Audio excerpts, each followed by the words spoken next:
So we're going to get Elisa to play a little song for us, and some of our staff from TaiwaneseAmerican.org and some of our friends and collaborators are here for the ride. We're going to check her out. You going to play something for us? Sure, Awesome. I'll play something off the new album, since we can find the old album stuff online.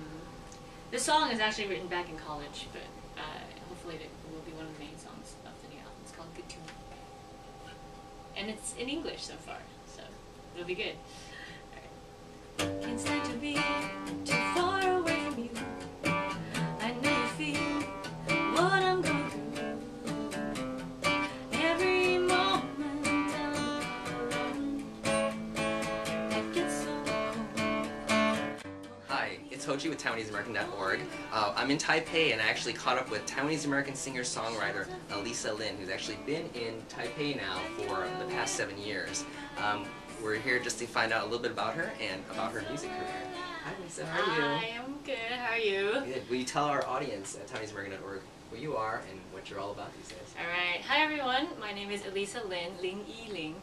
I've been back here, like Ho Chie said, for 7 years, and last year I put out, actually 1 whole year ago, this is my debut album. It's called 我不是, which means I'm not. Yeah, and it's been exactly 1 year. It's like almost to the date. Yes. The release of the album. Yes, yes. This relation you've outgrown my expectation. I don't know why you treat me so kind. You're so good to me. Time that you see all the beauty that exists inside me. You allow me to be free. You encourage me to dream. You love me for who I am. Well, tell us about your start of your music career, like where it all started. Oh wow.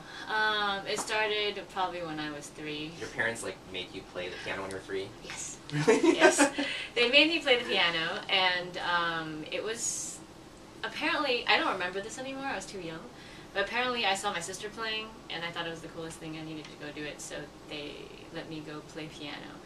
And I moved to the States when I was 8, and then we were hanging out with our cousins a lot, who were a little bit older than we were, and they were playing, you know, Guns N' Roses, Metallica and stuff. So I decided I needed to play the guitar, and so at age 9 or 10, I decided that I want to play guitar, and my mom's like, you know what? You should play violin first, because that's the ancestor of the guitar. And I'm like, oh, okay, that makes sense. Because all Taiwanese people are supposed to play piano or violin. Yes, exactly. So, so play the violin I did. And that guitar right there, the one that's on the album cover, was actually my 10th birthday gift from my parents to kind of shut me up about guitar. And then I actually did not touch that guitar. I went to play violin. And so I played violin up until high school, and I was playing the orchestras and stuff. But when we got to high school orchestra, our director said that nobody wants to play the bass. Everybody's on violin or cello, so are there any volunteers to play bass? And nobody raises their hand. I'm like, I'll do it. So at 14, I went to play bass. Wow. And that went to jazz band, and then that eventually went to rock. You know, the big bass on pits, and then eventually to the bass on guitar. And then, meanwhile, I dabbled on, you know, brass instruments and other fun things, and whatever the school had to offer, I, you know, sucked it up all good. Like the number, but this one just dries, and it usually stays around 25. This is my big dry box for all my wooden instruments because it's so humid in Taiwan. I love that dry box. And what happens? This place maintains a relative humidity of about 45 degrees, but it's usually around 60 or 70 outside. And then the cats like to go in it as soon as I open it. But this is where we keep all the important things. The acoustic ones. And the electric ones, you know, they're okay. So how did the rock star stuff start happening? Like, moving to Taiwan and then pursuing a whole music industry here. I mean, did you just come out here and strike it out on your own?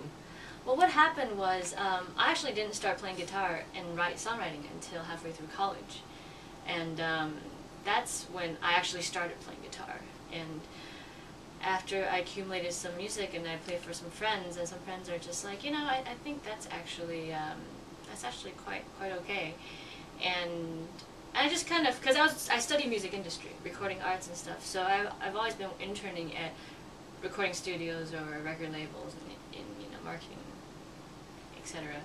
And I was actually just back for a vacation after graduation, and I met some people, and then when I went back to the States, I was offered a job to compose music for TV.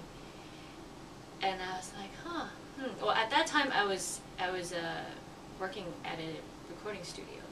But when you first start working at a recording studio, you're doing a lot of just grunt work, really. I mean, I got really good at Windex and stuff like that, with sleeping leaves. That's mostly. You gotta start somewhere, I guess. You gotta start somewhere, but then I decided that if I came back, I could just jump right into the composition part. So I did. Cool. And that was to actually work in music and do music, and then the kind of rock and music songwriting stuff was more on the side. So when did you start dreaming about putting together your own album? Well, I've always kind of been writing, so I've accumulated a lot of stuff, and I eventually started working in the mainstream side, because I guess there's a producer that really liked my music, and then I started working with him, and then he actually just got me a lot of experience doing recording stuff and being a recording engineer and recording vocals or other things for other artists. So I had a lot of production credits before I actually dove into my own music. And so that was really good experience to hone the skill a little more. And then it just kind of slowly built up, and I've also built up a lot of friends in the industry. And this is the control room. Also belongs to my brethren rock band, Loke Band, which is also a Taiwanese rock band. And all of this is connected to next door. This is our recording studio and rehearsal studio, and this is where a lot of the magic happens. Well, I actually, this past summer, I just was working on a soundtrack for Jimmy Hun's movie. It's called Road Less Travel, and I was doing orchestration for the soundtrack. So that's what's kept me busy all summer. And then I've started working on my next album, which will be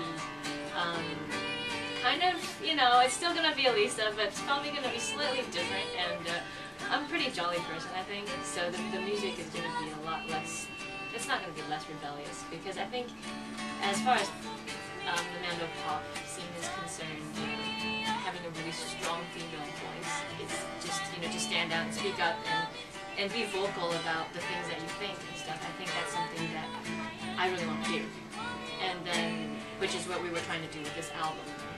All those. Yeah, does that look like me? I get mixed opinions, but hey, it's what we were going for. And then my next album's gonna be probably we have a main song. It's called "Good to Me," and it's probably gonna be based around that kind of concept of friendship and stuff. Well, we're looking forward to it. So all of you out there, check out her album from last year, entitled I Am Not. It's available on your website. Yes. Which is? The links are on my Facebook. I have a Facebook page, and it's available through yesasia.com, as well as books.com.tw, and the major record stores of Taiwan. And we'll catch you next time. Check into TaiwaneseAmerican.org. Say goodbye, Elisa. Bye! Bye! See you next time. See you next Bye. time. Thank you.